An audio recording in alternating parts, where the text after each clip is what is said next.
আসসালামু আলাইকুম এভরিওয়ান, আবারও হাজির হয়েছি খুবই সহজ একটি রেসিপি নিয়ে। আজকে আম ডাল রান্না করব। আশা করছি আপনাদের ভালো লাগবে। আর ভালো লাগলে অবশ্যই একটা লাইক দিয়ে দেবেন। যারা আমার এই ছোট্ট চ্যানেলটা দেখছেন কিন্তু এখনও সাবস্ক্রাইব করেনি, প্লিজ করে নেবেন। আর যারা সাবস্ক্রাইব করেছেন সবাইকে অনেক অনেক ধন্যবাদ। আম ডাল রান্না করার জন্য দেখতেই পাচ্ছেন এখানে আমি 1 কাপ পরিমাণে মসুর ডাল নিয়েছি, সাথে নিয়েছি একটা আম, পেঁয়াজ, রসুন আর শুকনা মরিচ। এবারে সব কিছু কেটে ধুয়ে পরিষ্কার করে নিতে হবে।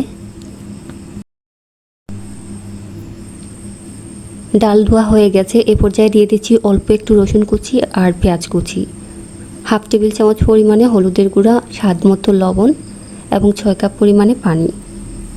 আপনারা যে যেরকম ডালের ঘনত্ব রাখতে চান ওইভাবে পানি দিতে পারেন। তো আমি এখানে 6 কাপ পরিমাণে পানি দিয়েছি। এবারে চুলার আঁচটা মিডিয়ামে রেখে ঢাকনা দিয়ে ঢেকে রাখছি আর অপেক্ষা করছি ডালটা সেদ্ধ হওয়া পর্যন্ত।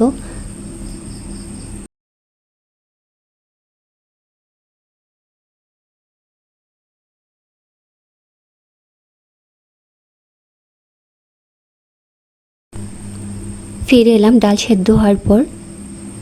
এবারে ডালটাকে খুব ভালো করে ঘুটে দিচ্ছি। আপনারা চাইলে ডাল ঘুটনি দিয়ে ঘুরতে পারেন, তো আমি চামচের সাহায্যে ঘুটে নিচ্ছি। এবারে দিয়ে দিচ্ছি কাঁচা আম।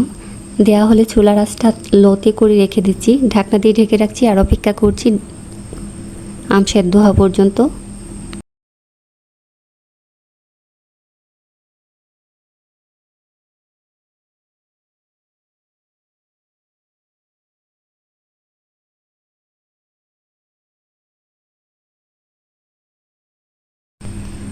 ফিরে এলাম আম সেদ্ধ হওয়ার পর।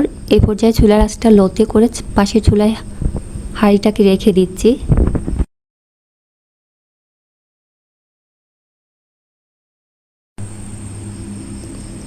বাগার দেওয়ার জন্য প্রথমে একটা হাঁড়ি বসিয়েছি। এবারে দিচ্ছি রান্নার তেল, সাথে দিচ্ছি রসুন কুচি, শুকনা মরিচ,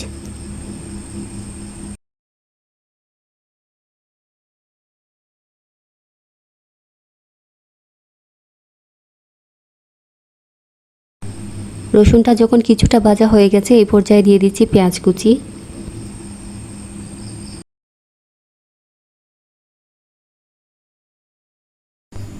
তো দেখতেই পাচ্ছেন পেঁয়াজটা সুন্দরভাবে ভাজা হয়ে গেছে। এই পর্যায়ে আমি চুলার আঁচটা বন্ধ করে দিচ্ছি আর ডালটা এখানে ঢেলে দিচ্ছি।